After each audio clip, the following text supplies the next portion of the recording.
जगत जीजाजी सब कुछ जान चुके थे कि इनके बीच में क्या-क्या चीज़ें हैं। बस और डीपली जानना था, जिसके बाद उन्होंने मुझे कहा कि दीदी मैं आपसे सब कुछ बताना चाहता था, लेकिन अभी मुझे कुछ बातों को और जानना था। अलका जी ने बिल्कुल सही बात कही है कि एक बात उनकी सही है।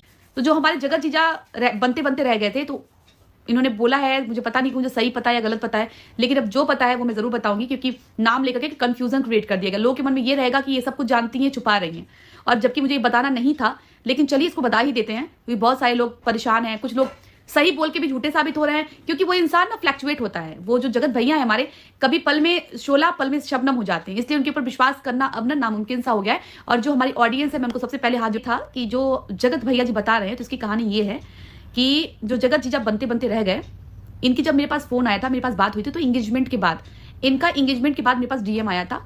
तो डीएम में हाय हेलो उन्होंने किया, दीदी कैसे? तो मैंने कहा चलो भाई जानते हैं, अच्छा लगा। मुझे तो लगा था इन लोगों भी सब कुछ ठीक चल रहा है। उसके बाद से फिर धीरे-धीरे हाय हेलो हुआ। मैं बहुत ज़्यादा बात नहीं करती। देखिए मेरी आदत नहीं है कभी किसी की फैमिली में, किसी फैमिली जिसको मैं जानती हूँ, मेरा सिर्फ जान-पहचान उस तक रहता है। मेरी बिल्कुल ही आदत नहीं है कि मैं किसी घर में गई हूँ और उसके घर में कोई इसका रिलेटिव आया, कोई इसकी बहुत सारे लोग ना सो कॉल्ड लोग आते हैं घर में, जो जगत दीदी हैं, तो जगत दीदी के थ्रू, मतलब जगत दीदी के हस्बैंड वो है वो। तो हम जगत दीदी को जानते हैं। तो जगत जीजा जो भी बने नहीं थे, तो उनसे मेरा बहुत ज़्यादा रिलेशन नहीं बिल्डअप करना था मुझे, क्योंकि वो अभी उनके होने वाले पति थे और मेरा मतलब जगत दीदी से था। तो मैंने कहा कि देखिए मुझे इनसे ज़्यादा हाय हेलो नहीं करना, क्योंकि उनके हस्बैंड हैं और उनसे रिश्ता है तो इनसे रिश्ता है। इसके कारण बस जो उन्होंने हाय हेलो बोला, मैंने कहा भैया अपना ख्याल रखिएगा, बच्चे का ख्याल रखिएगा, बहुत अच्छा काम। बात से फिर होता ये है कि जगत जीजा जो जी है हमारे, मैं हाथ में कुछ देख नहीं रही हूँ, इसमें हाथ को पकड़ रही थी, नहीं तो कहेंगे लोग देख के बोल रही हैं आते हैं। तो ये सारी बातें हो गई। जब ये कंट्रोवर्सी उठी, और जब ये कंट्रोवर्सी, अब वो सारी कहानी मैं नहीं दोहराऊंगी, कंट्रोवर्सी उठने के बाद जो है, जब मेरी बात हुई जगत जीजा जी से, तो जगत जीजा ने बताया कि मुझे भी बात पता नहीं थी और मुझे समझ में नहीं आया था कि वो क्यों ऐसा कर रहा है, कभी दवा खा रहा है, कभी कुछ कर रहा है, कभी रो रहा है। तो मुझे बड़ा डाउट सा हुआ कि ये बंदा इतना क्यों रो रहा है, कोई भाई बहन का रिश्ता तो इतना नहीं हो सकता। तो उस बंदे को बाद में जब शायद जगत भैया ने कॉन्टेक्ट किया, तो जगत भैया ने सारी बात डायरेक्ट बोली कि तुम इससे शादी मत करो और प्लीज़ मेरी ज़िंदगी बख्श दो, कुछ ऐसे बोला होगा, इस टाइप का कुछ बोला था। तो जगत जीजा जी सुन करके एक देखिए, तो वहाँ पे जो जगत जीजा जी से, अब सपोज दैट हमने कई सारी मूवी में भी देखा है कि किसी से शादी होने तो उसका लवर आ जाता है, तो बोलता है कि नहीं प्लीज शादी मत करो। तो वो इंसान क्या करेगा फिर? वो इंसान उस इंसान से शादी कैसे कर सकता है जिसपे किसी और का अधिकार है? कोई भी मंगेतर होगा अगर अपनी होने वाली वाइफ के बारे में कुछ जानेगा तो उसका हक बनेगा सब जाने का। पहले से तुम एक ऐसी औरत हो, तुम्हारी एक बच्ची हो, तुमको अपना रहा, उसके बावजूद तुम किसी और से चक्कर चलाने के बावजूद तुम उससे चाहती तुम्हें अपना रहे, तो ऐसा नहीं हो सकता। या कोई और ही वो भी उसको चाहती है, वो भी उसको चाहता है। तो ये सारी बातें जब जगत जीजा के कान में गई, तब वो थोड़ा सा ठंड गई। फिर भी उन्होंने मौका दिया, फिर भी उन्होंने कई बार ये पूछने की कोशिश की कि क्या कुछ हुआ है, प्लीज मुझे बताओ। लेकिन सबसे बड़ी गलती मैं बोलूंगी ना, जो मैं बार बार समझाती थी, जब और सैटरडे में मैंने बहुत समझाया कि प्लीज आप उन जी को, जो महल है, उनको प्लीज आप बता के उनके पैरों पे माफी मांग लीजिए कि प्लीज अब ऐसा कुछ भी नहीं होगा और मैं आगे बढ़ना चाहती हूँ। लेकिन वो बिल्कुल कुछ भी। तो वही सीन जगत जीजा जी के साथ भी हुआ, और जगत जीजा को जब पता चल गया कि ऐसी बातें, और इन्होंने बार बार न बताने की कसम ही खा रही थी। मैंने बहुत समझाने की कोशिश की थी कि प्लीज आप बता दीजिए, अपनी फैमिली को बताइए। जो गलतियां करती हैं और माँ बाप से जाके गलती बता देते, तो माँ बाप कोई रास्ता निकालते हैं कि इससे कैसे बचा जाए। लेकिन वहां पे वो बताने को तैयार नहीं थे, और जो भी चीजें हैं वो आपके सामने है, उसका नतीजा बहुत। महल जी को जब पता नहीं था, तो मैं लिटरली बोलूंगी कि उस व्यक्ति को नहीं पता था। उस व्यक्ति को पता चला ही एंगेजमेंट के बाद, और सामने वाले व्यक्ति ने उनको सारी बताई कि प्लीज मत करना, मैं मर जाऊंगा, ये करूंगा, वो करूंगा, जो भी था।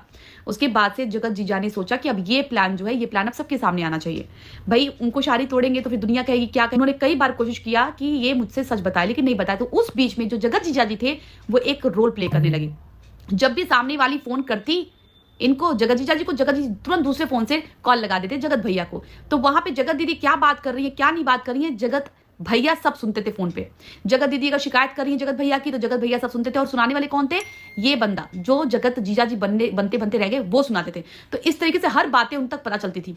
जब बातें ये बंदा जगत भैया सुनते थे ना, तो उनको गुस्सा आता था कि ये मेरे बारे में ऐसी बात कर रही है, तो डबल क्रॉस कर रही है। एक ऐसी औरत हो, तुम्हारी एक बच्ची हो, तुमको अपना रहा, उसके बावजूद तुम किसी और से चक्कर चलाने के बावजूद तुम उससे चाहती तुम्हें अपना रहे, तो ऐसा नहीं हो सकता। उसके बाद से जो जगत जीजा जी थे, जगत जीजा जी ने भाई अब सोचा कि जब ये बातें ऐसी आ चुकी हैं, बातें खुल चुकी हैं, तो बहुत सारी बातें अब पब्लिक के सामने आनी चाहिए। फिर उन्होंने इस चीज से खुद बाहर निकलने के लिए सामने वाले बंदे को ये समझाने के बजाय कि तुम इस बात को घर परिवार में बैठो, सुलह करो या चीजें ऑफलाइन करो, किसी की औरत की इज्जत है चली जाएगी, या इज्जत तो रही ने, ये बात बिल्कुल सही है। मेरा वो जगत भैया कुछ लगते नहीं है, जगत भैया ने मेरे साथ बहुत बुरा किया है, लेकिन जहां पे वो मैटर बात आती है ना, वहां मैं बोलूंगी कि उस आदमी को बार बार ये बोला गया कि आप सोशल मीडिया पे लाओ, क्वेश्चन मार्क। मैं 2 दिनों तक बहुत समझाई कि प्लीज इस मैसेज की अगर वो आदमी आपको इतने दिन तक मैनिपुलेट करता रहा तो मैं तो आपको समझा रही थी ना कि प्लीज ये मैटर सोशल मीडिया पे आने लायक नहीं है, आपके खानदान की परिवार की बदनामी मत लाओ। लेकिन वो बोली नहीं, मैं जो बोलना है मैं कैमरे पे बोलूंगी, नहीं तो आप सच लाओ। बार बार आप रिकॉर्डिंग में सुनिए जो पुरानी होगी, उसमें यही बोला जा रहा था कि तुम सच बताओ, तुम सच बताओ, तुम सच। देखो बहुत मैनिपुलेट किया था कि आप ये बात सोशल मीडिया पे लाओ, रखो, ये बासी रोटी है, मुझे क्यों खाना बासी रोटी, बासी खाना। ये बात जगत जीजा जी बोलते थे और जगत भैया भी उत्तेजना में आके भैया जो भी किए हैं, और मुझे नहीं पता इस मामले में अब इन दोनों का गेम था या तीनों का गेम था, बाकी कुछ क्या है वो आप लोग कमेंट्स में लिखिएगा, बताइएगा कि क्या आप लोग की राय है। ये बातें सुनने के बाद मैं आज भी जो बातें कह रही हूँ बिल्कुल सही बोल रही हूँ, इन बातों के भी प्रूफ मेरे पास है। लेकिन मुझे अब कुछ भी बातें यहाँ पे नहीं लानी है, कुछ भी बातें नहीं कहनी है, जिसको मानना होगा वो मानेगा, नहीं मानना होगा नहीं मानेगा। लेकिन जिस दिन सामने वाले बंदे ने चैलेंज करके ये एक्सेप्ट कर लिया कि भैया लगा दो, तो फिर उस दिन हम क्लियर कर देंगे। लेकिन मेरा ये रिएक्शन चैनल है, सपोज दैट जगत जीजा जी अगर वहां पे आपकी बहन होती तो क्या आप वैसे ही करते, जग जाहिर करने की बात करते? इसके लिए वो सब कांड किए कि बच्ची बड़ी होगी, कल को बताएंगे तुम्हारी माँ का तो ऐसा था। ऐसा करते हुए जगत दीदी को एक बार शर्म नहीं आई, एक बार नहीं सोचा कि मेरे खानदान की इज्जत क्या होगी, आशीष जिसकी माला जपती थी उनका क्या हाल होगा। बहुत बड़ा शर्मनाक घटना घटी है ये, और ऐसे तो बहुत सारे हैं जिसके किसी के छुप जाते हैं, किसी के छप जाते हैं। लेकिन ये जगत दीदी भाई बहुत बड़ी महान व्यक्तित्व निकली, और लिटरली बता दूं आप लोगों को कि मेरी उनसे कोई भी कांटेक्ट नहीं है, मैं उनसे कहीं भी बात नहीं होती मेरी अब, और ना ही मुझे करना है। क्योंकि जब इंसान झूठ पे झूठ उतारू हो जाए ना, जब यार जो इंसान अपनी माँ को धोखा दे सकता है, अपने भाई को धोखा दे सकता है, अपनी भाभी को धोखा दे सकता है, खुद को धोखा दे सकता है, अपने मरे हुए पति को धोखा दे सकता है, अपनी बच्ची को धोखा दे सकता है, सामने वाले अपने मंगेतर को धोखा दे सकता है, जिससे प्यार किया उसको धोखा दे सकता है, तो क्या वो इंसान मेरा हो सकता है? नहीं। जिस इंसान की भलाई के लिए मैंने इतना समझाया, उस कैमरे पे लाने के लिए मैनिपुलेट किया जगत भैया को कि तुम लेके आओ, सबको लेके आओ, सब बताओ।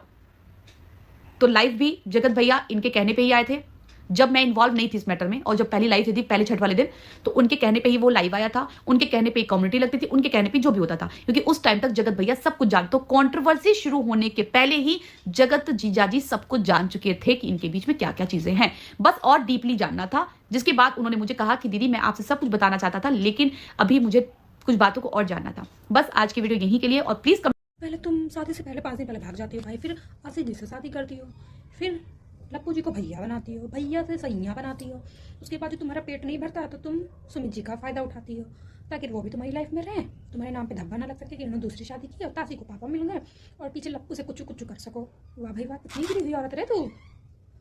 और सुमित सोचो एक ऐसा लड़का, उसकी सोच कितनी अच्छी थी, फिर भी लेकिन इन्होंने सब गुड़ गोबर कर दिया। और बुटीक में इनकी कुछ लड़कियां थी, वो कह रही थी ब्लेम तो लड़कियों पे ही लगता है, लड़की गलत हो या ना गलत हो। बात आपने सही की, ब्लेम तो लड़कियों पे ही लगता है, लड़की गलत हो या ना गलत हो। लेकिन आप उनके बुटीक में काम कर रही है ना, इसलिए उनको बुरा नहीं बोल सकते। उनको बुरा बोलेंगे तो आप नौकरी को छोड़ना पड़ेगा, नौकरी छोड़ के भगा दी जाओगी 2 मिनट में। जब वो कमेंट पढ़ के कमेंट गलत करने वालों को श्राप दे सकती है, भला बुरा कह सकती है, तो आप किस खेत की मूली हो भाई, इसलिए आपको तारीफ करनी पड़ेगी। आपने सुना कि अभी अलका जी ने क्या कहा, वो जो कहा है कि एक बात सत्य है, क्योंकि अलका जी झूठ नहीं बोलती है, और जगत जीजा जी को सारी बातें पता चल गई थी। वो सिर्फ कंफर्म नहीं थे किसी चीज़ को लेके, क्योंकि अगर वो कुछ कहते हैं तो जानती हैं कि आयरन लेडी हैं जो हमारी जगत आंटी, वो देवियों की तरह पूंजी जाती थी, उनको देवी बनाया गया था, तो कोई उनकी बात पे विश्वास नहीं करता था। और जगत जीजा ही ने उकसाया था जगत भैया को, लप्पू जी को सच सामने लाने के लिए सोशल मीडिया पे। और अच्छा हुआ लप्पू जी सोशल मीडिया पे सच सामने लाए, क्योंकि देवी बनी हुई आयरन लेडी का सच सबके सामने आया, उनके चेहरे से उनका मुखौटा उतर गया। मरे हुए पति का सहारा लेके सिंपैथी हासिल करती थी, अब एक जिंदा लड़की की सिंपैथी हासिल करती हैं। तुम्हारा क्या होगा, तुम्हारी ज़िंदगी कैसी होगी। और सुनने में इनका शादी से पहले का भी मैटर आ रहा है, जब ये सबसे पहले कुंवारी थी, इन्होंने आशीष जी से शादी की थी, उससे पहले भी ये शादी से पहले 5 दिन पहले भाग चुकी थी। कितनी गिरी हुई हो यार।